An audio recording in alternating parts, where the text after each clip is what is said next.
Hi guys, welcome back to Aqua Supreme, bringing you another video. And today's video we'll be covering the aquarium devil snails.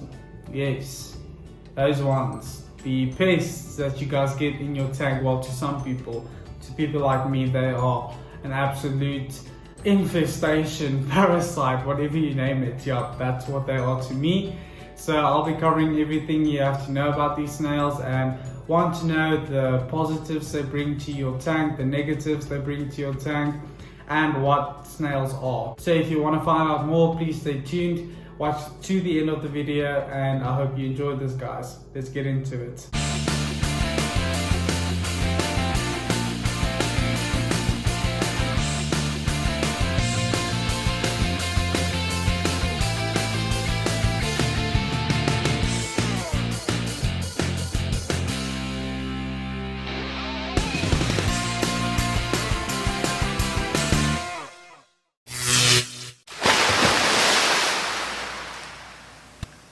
Alright, so what are snails, aquarium snails? The best way I can describe what aquarium snails are, or snails, are like earthworms in your garden or in the ground or whatever. They're basically there to help break down any bacteria, or not bacteria, but any biomedia and fish waste and everything like that, and make the soil nice and healthy for your tanks to create that ecosystem if you are looking for that ecosystem.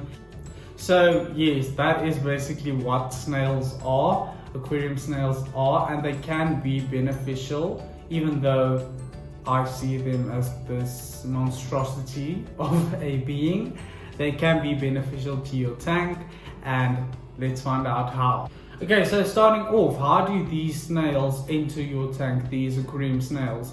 They basically come through various methods inside of your tank if you are not looking for them, or do not put them into your tank by itself. The methods I've discovered that these snails get into my tank was through driftwood that I bought from a tank. The snails were on that driftwood. The driftwood was already soaked in the aquarium water, and so the snails got onto that driftwood and it entered my tank because I didn't rinse off my driftwood properly enough, or I didn't rinse it off at all, and I put in those snails, which you shouldn't do. First of all, just rinse out everything you put in your tank.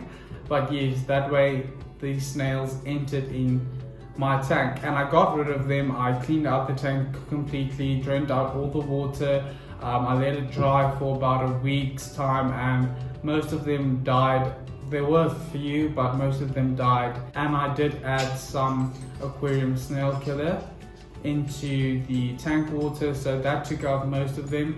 And my tanks are clean now, while the two foot tanks are clean.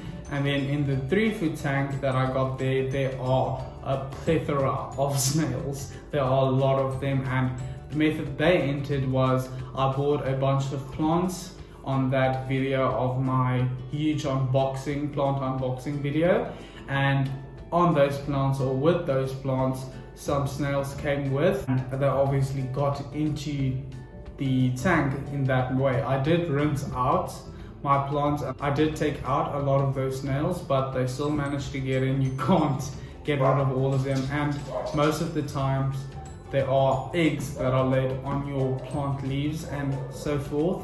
So in that manner, they do get inside of your tank. So that is how I physically experienced my snails entering my tank. But for most of you guys out there that can go through the most methods, they do come through either snails or your snail eggs that you put into your tank, that either through your driftwood or your aquarium plants, or maybe you bought an aquarium, a used aquarium, and they had snails inside of that aquarium. You can never get rid of all of them. Even if you think they are gone, they are still there. So in that way and method, they do get into your tanks. It is also important to note that both these snails, the males and the females, have reproductive organs, so they both can reproduce. They don't need a male and a female, you just need one snail, and they will reproduce for you, and they do lay a lot of eggs. Not that many, but enough to start a colony very easily. And then another way that I have heard them getting into my friends' tanks and people I know's tanks is when they bag fish, usually at a pet store, and there are snails inside of that tank. The snails can usually be bagged up with the fish. They can usually be caught up in the nets or whatever and into your tank through that way. So it is also important to never add your local fish store's water. So just make sure to remove those snails by hand, and you would probably be good to go in that department. Now moving on to the types of snails, the most common types of snails that you guys get, and this is like excluding your narrow snails or all those mystery snails that you guys get, your golden apple snails, those apple snails, your assassin snails, excluding those. The PEST snails that you guys get commonly are your bladder snails, so they are like your pond snails, those type, the ugly brown type of color, which I currently have in my tank and have had before. They are a big problem here in South Africa. Then we do get our ram's horn snail. They are not that common here in South Africa, but you do get beautiful ones. They are not as bad as your bladder snails. You get the red colors and the brown colors and the blue colors, and the red and blue, I can see why people would like that inside of the tanks, but do remember they do reproduce very quickly and they can be a pest still. So those are the second types of pest snails that you guys get. It's also important to know the reason, or if you are looking for these ram's horn snails and are not sure or certain if it is a ram's horn snail, you can look at the snail shell, and it has to be usually in the shape of a ram's horn. That's why they are called ram's horn snails. Then our third pest snail that you get are the Malaysian trumpet snails. The reason they are called the Malaysian trumpet snails is because their shells do look like trumpets. I can't see it. They look like those king cones, ice cream king cones, you know what I'm talking about. I'll put a picture up, but they do look like that, and they are a nocturnal snail. So what that means is they usually only come out at night. They don't like coming out during the day or when the lights are on, so they are usually buried in the gravel or the sand or whatever of your tank, and then they'll appear at night. So if you want to see them, if you want to know how many of these snails you really do have in your tank, come out at night when the lights have been off for a while, to bring a flashlight with, and then you just point that flashlight inside of your tank and you'll get the picture of how many snails you do have in your tank. They are beneficial because they do go into your gravel like I said, and obviously in that method they do stir up your substrate and your gravel, releasing all that ammonia and detritus built up and all of those things. So you don't have to worry about ammonia build up inside of your gravel or in your gravel that could potentially kill your fish at a later date. So that is the good thing about those snails. Okay, now going to the good side of these snails, the positives that they bring to your tank and why you would keep them, even though I don't like it, but we'll get into the bad things. But here are the good things that these snails bring to your tank. Aquarium snails are called detritivores, which means that they do feed on dead matter and detritus and all of those things inside of your tank. So your dead leaves that you get, or they'll grasp on the biofilm that grows on your driftwood. So they do help break that down. They do help break down your fish waste into smaller pieces that can be sucked up into your filter much easier than it would be. Many people do say that these snails do feed on your aquarium plants, but that is not true. They do not feed on live plants. They only feed on the dead plants. They are beneficial to your aquarium because they do make your aquarium more like an ecosystem by breaking down that biomedia and all of those things that form up in your tank. So if you are into that whole natural look and having it look like nature would be, snails would be a very good option to add into your tank. And it also means that you'll have to do less water changes over time and clean out the filter less. And they also do clean out things such as your fungi and your algae that grows on your tank, so they also do keep your tank clean. Another good thing about snails is when they reproduce a lot,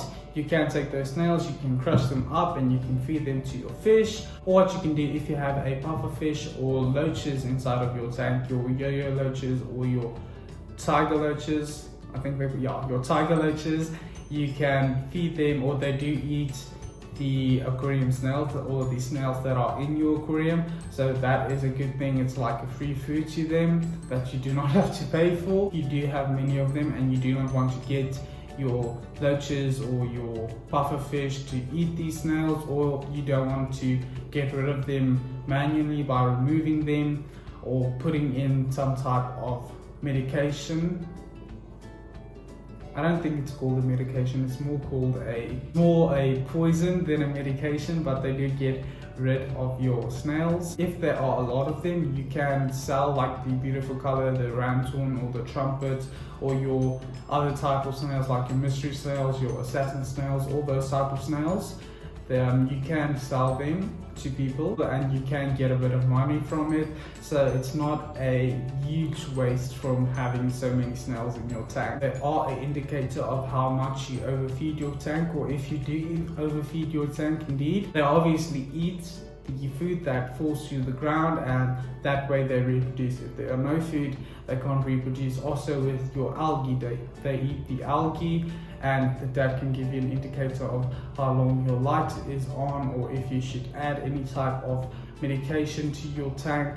So that is a good thing about these snails. They are a good indicator about those things. Then the reason why I'm actually making these videos, the bad things about snails, why I hate them so much. Obviously they are like pests. That is why I hate them. I could remember in the start when I first got them, I was so happy because I was keeping my first living organism inside of my tanks, but they did become a pest very easily. So the bad things about aquarium snails are they reproduce fast, very fast. Like I said, you just need one snail to make an entire colony, so that can be a huge problem.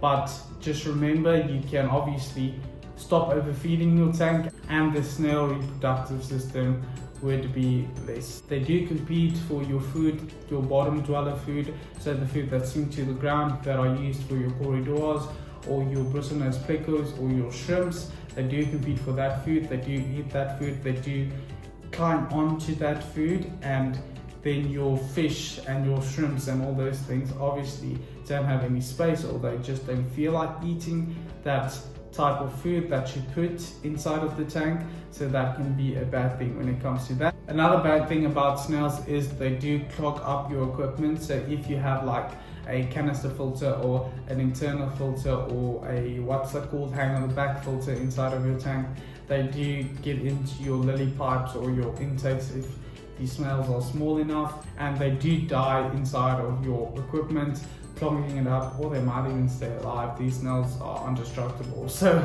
I wouldn't be surprised if they stay alive, but that is a bad thing that they also bring to your tank. They do also add to your aquarium waste, so like all fish and aquarium livestock, they do produce waste inside of your tank, which can add to the ammonia level inside of your tank and your nitrites and your nitrates, all those type of things. So that is another bad thing about these snails. And then the last bad thing I have about these snails are they do eat your eggs. So for me, going into breeding bristlenose plecos and later on having corridors and all those things, they do lay eggs, and I do want my yield to be as big as possible. So these snails are going to disrupt that entire system for me. Now, talking about how to remove snails from your aquarium, like I said, they are food for your pufferfish and your loaches, or you can take them out and crush them and feed them to your fish. So you can just add a pufferfish or a loach into your tank and they do get rid of them for you. Really, they do a good job at doing that. Second thing you can do is you can add copper into your tank, but be careful about that because the copper usually sinks into the silicone of your tank, and if you want to use that tank at a later date, it is safe for your fish, but for shrimps not so much. So if you want to add shrimps into that tank at a later date, it is going to kill them. Copper also kills the nutrients inside of your tank. So the nutrients used by plants to reproduce and photosynthesize and grow and all those things, they do kill that also, so be careful. What you also can do is add a container or a little bucket, those shrimp balls that you get, you can add food into there and the snails will obviously get into that bucket or that container, and you can manually remove that container. And then another thing you can do if you do not want to get rid of these snails but you don't want them to breed so much or become a pest to your aquarium, is you can obviously stop overfeeding your tank.